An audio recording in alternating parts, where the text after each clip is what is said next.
The ANC's leadership in KwaZulu-Natal currently visiting the family of slain ANC Ward 17 councillor in Sbusiso Khwela, who was shot and killed yesterday in the west of Durban.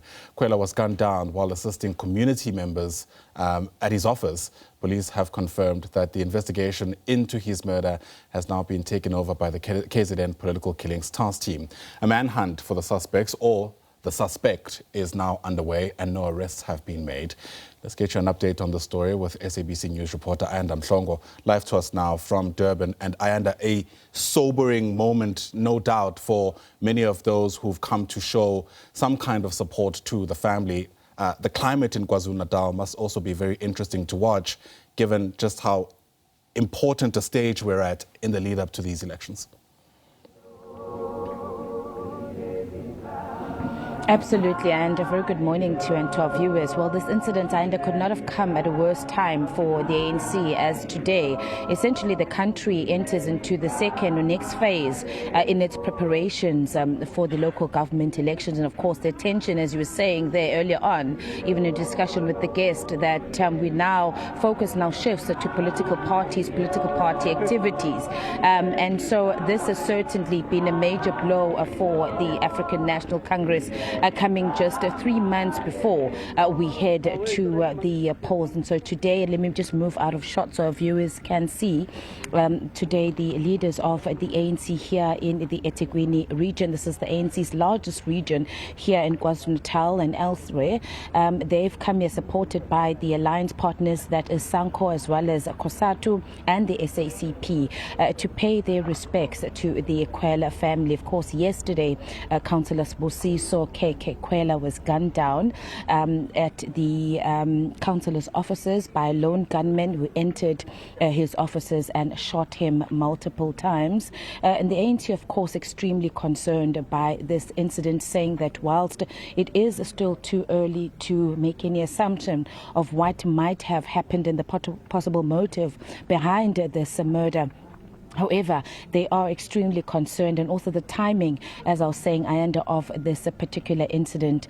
The loss of Councillor Khwela for the ANC also coming at a time when we know that the ANC in KwaZulu-Natal in particular, and here in the eThekwini region, was bleeding. If we look back at the results of the 2024 local government elections and how the ANC lost significant ground in this province, this time around the ANC was hard at work to rebuild and renew its structures, and they were reliant heavily so on leaders and veteran councillors and local leaders such as Councillor Khwela. As much as he had indicated that he was not seeking a re-election, but the ANC has said that they were looking to his advice and assistance as the party tries to build itself, with the hope that if they put in enough effort, the ANC would be able to secure a majority win here in the eThekwini municipality. As we know that currently the municipality is governed under a multi-party coalition.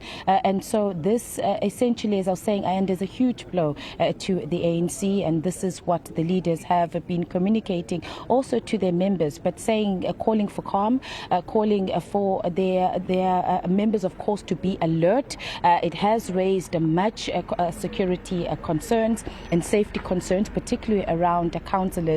But they are hoping that with the announcement that the Political Killings Task Team is now going to be investigating or leading the investigation into Councillor Khwela's death, that they are going to be able to move very quickly and get to the bottom of what might have happened. At the moment, what we are seeing, as I said, is the members of the ANC, supporters of the ANC outside Councillor Khwela's home. There is a short prayer that is taking place at the moment, and once it is done, we will then get an opportunity to engage with the leaders of the ANC in terms of the next step and way forward, and if there is any other developments that might have happened overnight in terms of additional information around the investigation into Councillor Khwela, and of course the ANC's plans now moving forward, the funeral arrangements, and just in terms of how does the party bounce back from this particular incident. Ayanda?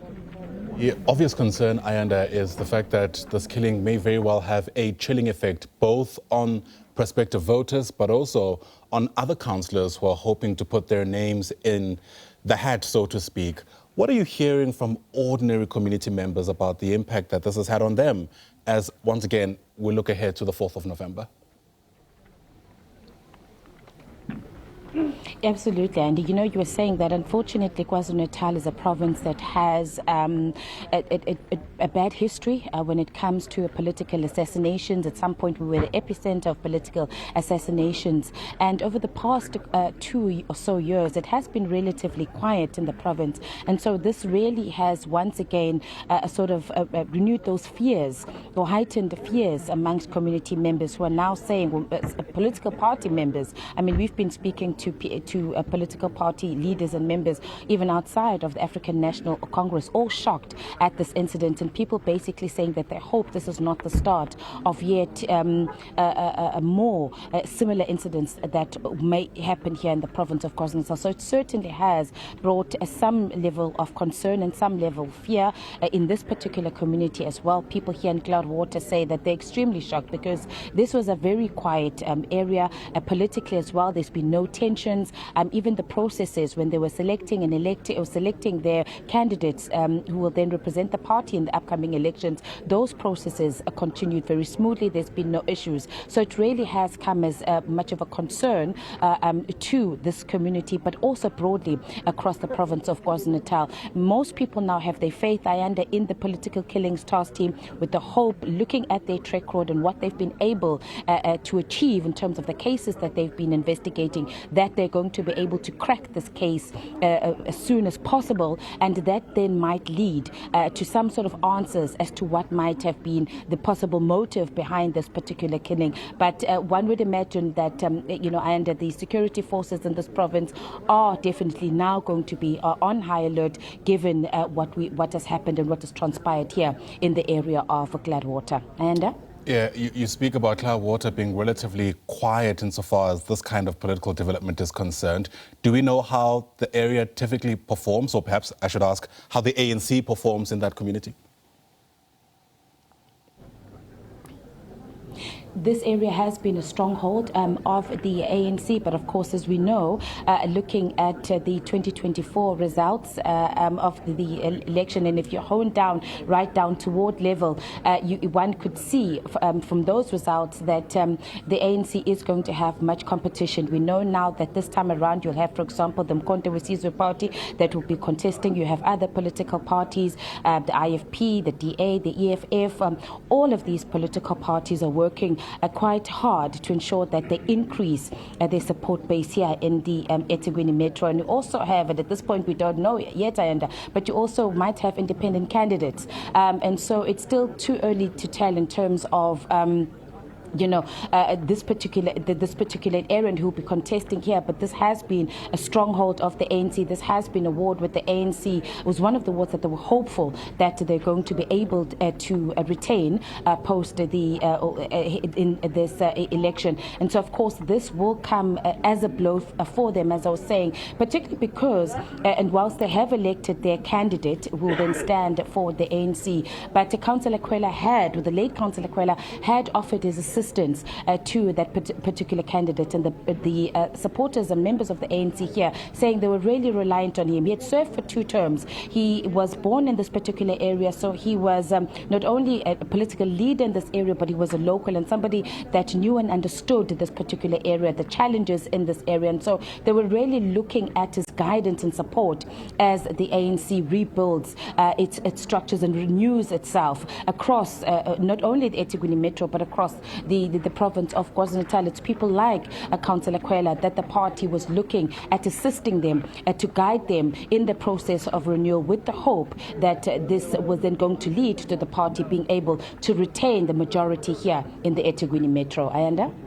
Fair enough. Great reporting as always. Ayanda Mhlongo, live to us there from the community of Klaarwater. It's in the west of Durban in KwaZulu-Natal. For now, Ayanda, thanks very much indeed.